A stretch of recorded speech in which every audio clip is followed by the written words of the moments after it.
Muy buenas noches para todos. Estamos nuevamente en nuestro programa Derecho al Día. Un cordial saludo para toda nuestra audiencia. El día de hoy abordaremos temas de gran relevancia en materia de derecho laboral, como es la conciliación extrajudicial, las audiencias de primera instancia del proceso ordinario y los procesos especiales señalados en la Ley 2452 de 2025. Hoy nos acompaña el doctor Luis Carlos, con quien hemos compartido varias transmisiones. Doctor Luis Carlos, entremos en materia. Con el fin de dar una mejor ilustración sobre el tema que abordaremos el día de hoy, usted nos ha traído un caso. ¿Podría indicarnos cuál es? Claro que sí, doctor. Muy buenas noches. Saludo a todos las personas que nos ven. El día de hoy en nuestro programa Derecho al Día trajimos un caso hipotético que vamos a tratar a lo largo de los temas que vamos a abordar. Vamos siempre a tomar este caso para explicar algunos detalles. El caso versa sobre María Alejandra Castro con una empresa de Frutifluer S.A.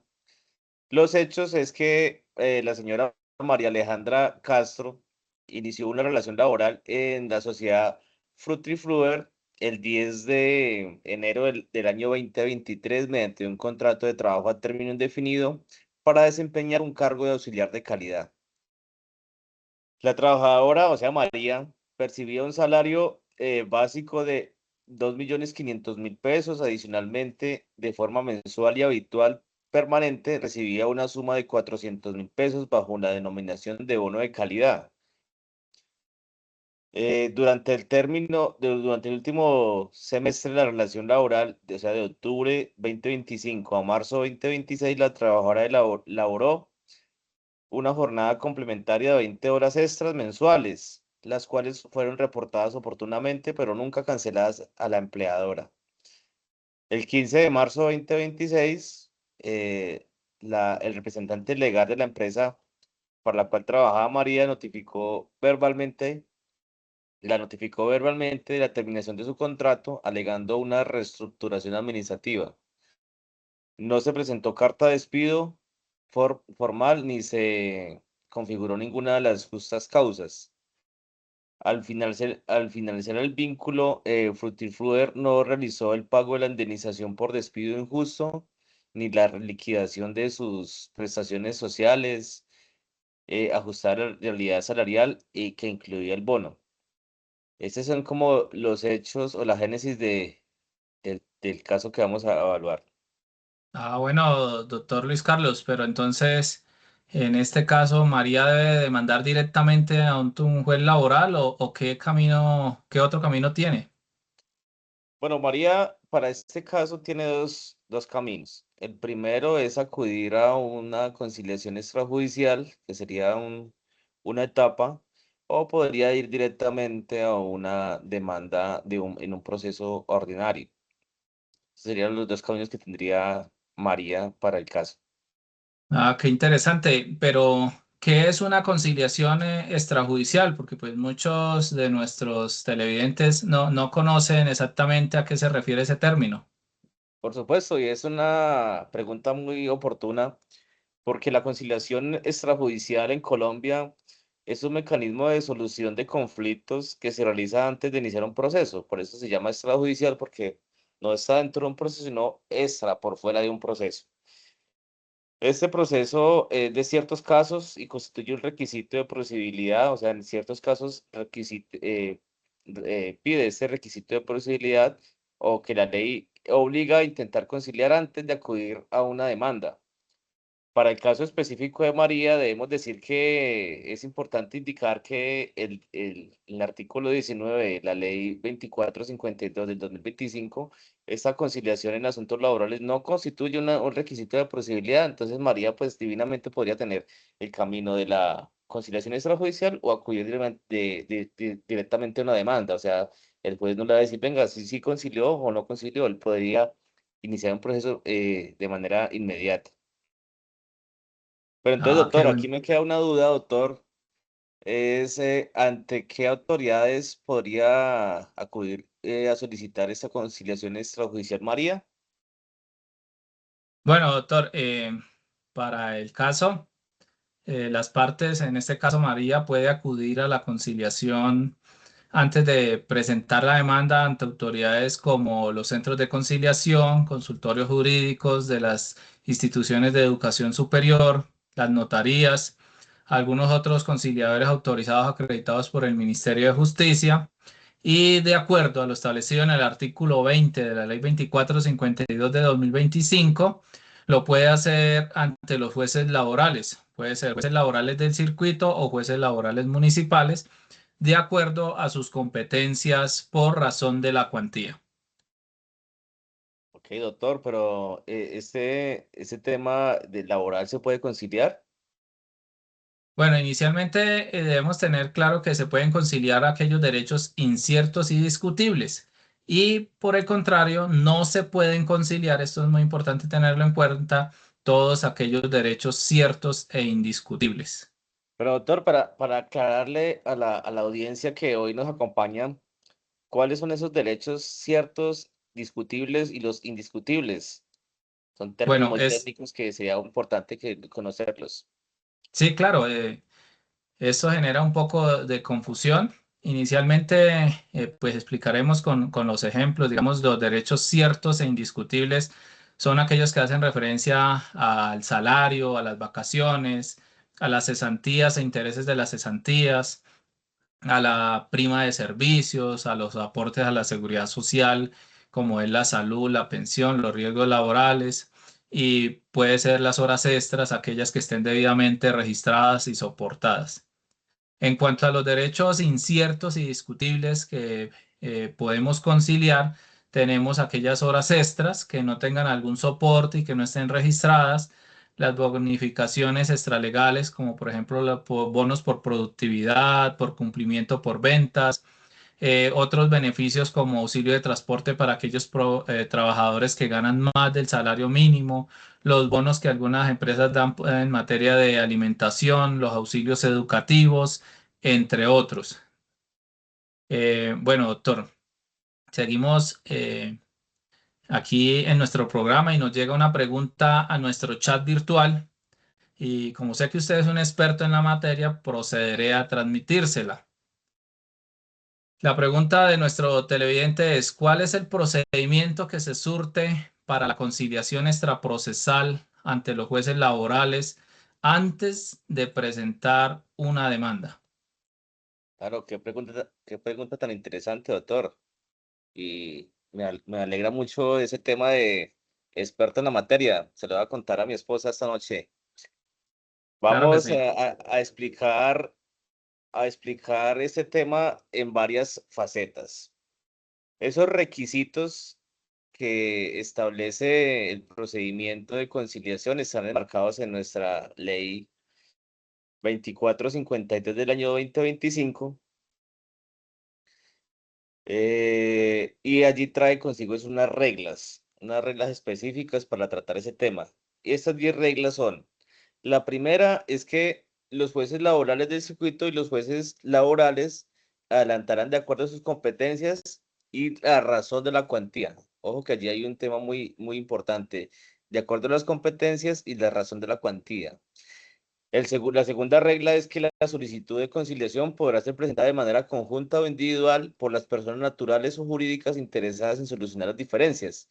Es decir, que pueden presentar las dos personas la solicitud o una de ellas que quieran las dos, pues, conciliar. Es decir, María podría acudir solamente ella a solicitar o podría acudir con Surtifruder, que fue la empresa contratante. El tercero es que la petición debe estar acompañada de soportes documentales. Estos soportes documentales son muy importantes, pues el juez debe conocer, que va a conocer pues que ese tercero imparcial para la conciliación extrajudicial, conocer de que hay unos documentos que soportan, por ejemplo, que María estaba trabajando allí. En la cuarta, la solicitud se radicará ante la oficina judicial de reparto, es muy importante, no es que usted se acerque a un juzgado laboral y que ya le van a hacer una conciliación, eso va por reparto también. El quinto es que una vez recibida, el juez hará un proceso de admisión ahí cortico, en el cual pues se evaluará algunos detalles, por ejemplo, la documentación, por ejemplo, lo que ya nos explicaba sabiamente el doctor Camilo acerca de los derechos ciertos e inciertos, porque si María va a reclamar solo derechos ciertos e indiscutibles, pues simplemente la conciliación extrajudicial no procede, porque esos son derechos que no se pueden conciliar. El sexto, la sexta regla, es que al iniciar la audiencia la podrá presentar de manera virtual, atendiendo las circunstancias específicas. Y el juez interrogará a los interesados acerca de los hechos que originaron la diferencia. O sea, cada uno va a exponer como su punto a conciliar. El séptimo es que si se llegase a un acuerdo total o parcial, se dará constancia en un acta correspondiente y que eso tendrá o prestará mérito ejecutivo y tendrá fuerza de cosa juzgada. El octavo, en caso de no prosperar. El séptimo era si prosperara. El ocho es en caso de no prosperar de manera parcial o total los derechos, podrá presentar la correspondiente demanda. Allí María, entonces, si no se surtió la conciliación con Surtifluver, pues podría acudir a la demanda. La novena es que la presentación de la solicitud de conciliación suspende los términos de prescripción hasta que se suscriba acta. Eso es muy importante. O sea, la presentación de la solicitud de conciliación suspende los términos de prescripción de acuerdo o si no, hasta que se suscriba el acta de conciliación y se emitirá constancia de no acuerdo hasta que se venza el plazo de 3 meses o lo que ocurra primero, ya sea la conciliación o los 3 meses. Esta suspensión operará por una sola vez y será por improrrogable. Solo una vez se podría hacer esa suspensión, no se puede prorrogar más tiempo o en el tiempo. Y el décimo es que las conciliaciones extraprocesales se tendrán en cuenta como carga efectiva de la estadística judicial. Ese ya es más un término de estadística de productividad del juez. Una conciliación le sumaría dentro de esa estadística mensual. Ah, qué bueno, doctor, muy, muy interesante todo este procedimiento. Pero Gracias. el juez puede rechazar la solicitud de conciliación o siempre debe aceptarla. Bueno, esa es una pregunta muy importante.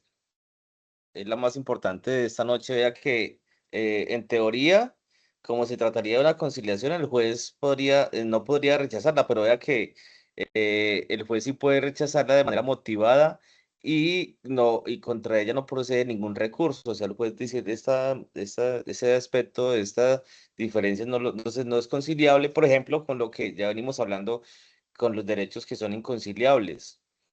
Hay derechos indiscutibles y que no se pueden conciliar, entonces él va a tener que rechazarla o cuando no se presentan documentos que lo soportan y ya el juez determina que no se puede, que la rechaza y no se puede presentar, no se puede hacer y que no procede ningún recurso contra ello.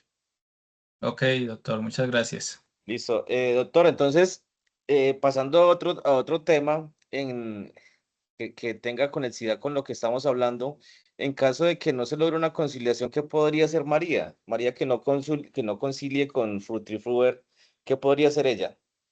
Bueno, ya intentó la conciliación, como bien lo ha explicado, doctor. Pues entonces María puede ahorita recurrir al proceso ordinario, el cual tiene también unas etapas. Estamos en unas etapas de primera instancia y de segunda instancia.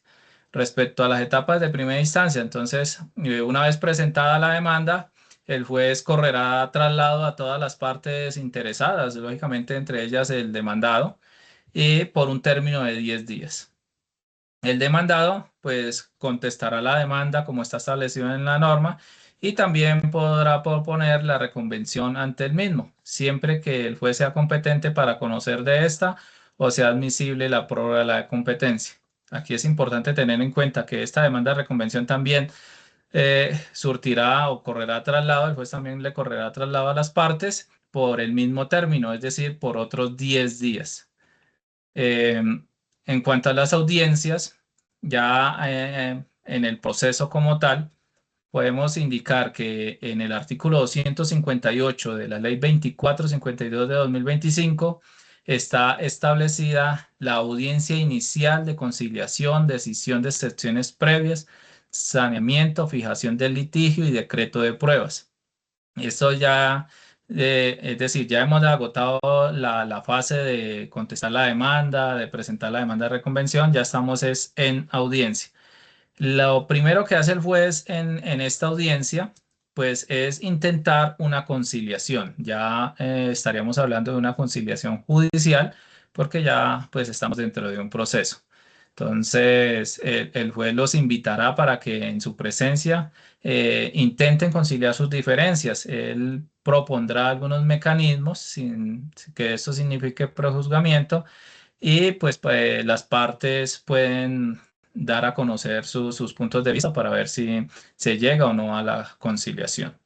Si llega a haber acuerdo total de las partes, se dejará constancia de sus términos en un acta correspondiente y se declarará terminado el proceso, es decir, finaliza aquí ya con esa acta de conciliación total. Pero si no eh, hay una conciliación total, sino parcial, o no hay ningún tipo de conciliación, pues también se dejará constancia. Cuando es conciliación parcial, pues el proceso continuará sobre aquello que no se logró conciliar. Entonces, posteriormente, si no hay conciliación, es otra etapa, el juez declarará terminada esa etapa y procederá a resolver las excepciones previas. Dictará las medidas de saneamiento, fijará el litigio, decretará pruebas solicitadas por las partes y las que el mismo juez considere de oficio. En la fijación del litigio deberá analizar los hechos que constituyen confesión derivados de los actos procesales de parte y requerirá a las partes para que manifiesten sus objeciones al respecto. Posteriormente, mediante auto establecerá los hechos que se encuentren probados, aquellos respecto de los cuales advierte existió confesión como consecuencia de los actos procesales de las partes y fijará el litigio con los hechos que resulten controversiales. Seguidamente decretará las pruebas que fueren conducentes y necesarias y depurará el expediente electrónico de las pruebas que no han sido decretadas, tomando en cuenta la conciliación parcial si hubo y la fijación del litigio. Finalmente, el juez señalará el día y la hora para la audiencia de trámite y juzgamiento que habrá de celebrarse dentro de los 3 meses siguientes, como lo establece la norma.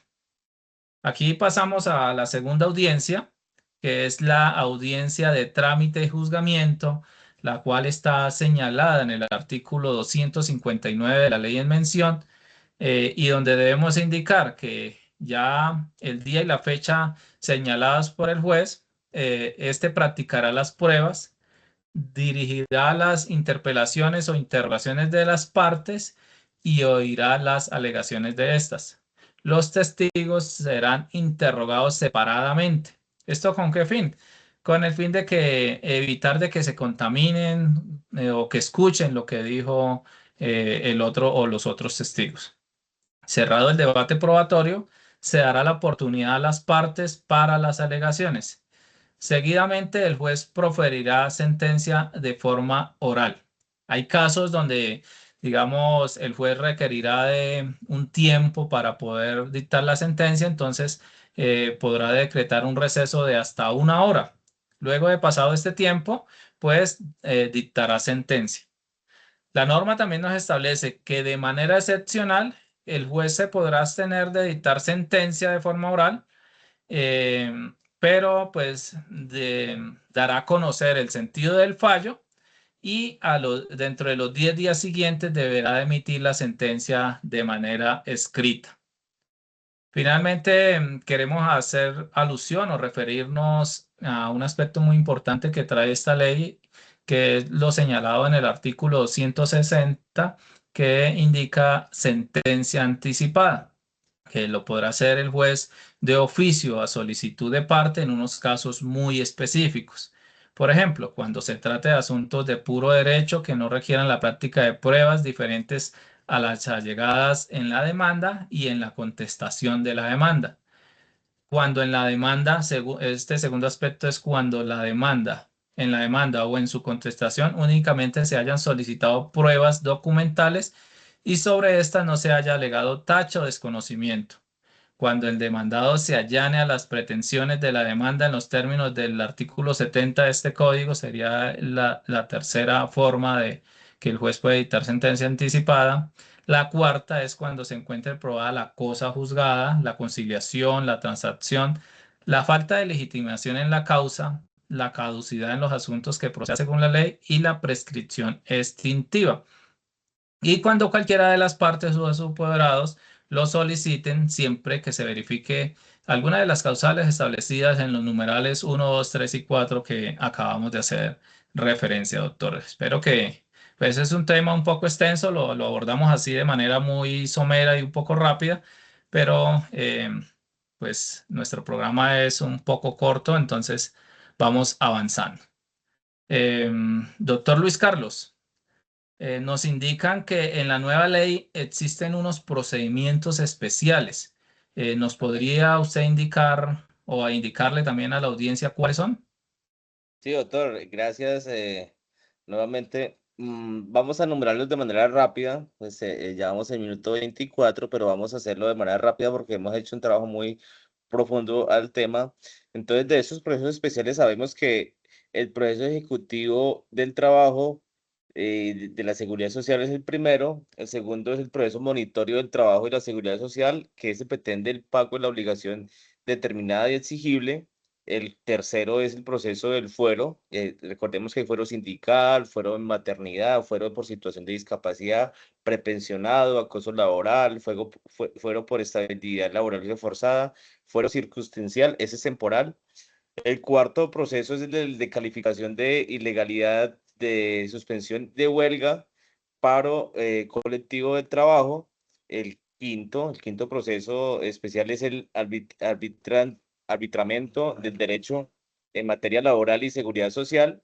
Y tenemos otros procesos sindicales que no están como inmiscuidos en la primera, pero que son como otros procesos establecidos del sexto, que es el sexto punto uno, que habla de la cancelación de personalidad y disolución de liquidación de los sindicatos, y el último es la protección de derechos sindicales. Entonces, con esto, pues damos por terminada la intervención, doctor, y quedamos atentos para otro próximo programa de Derecho al Día.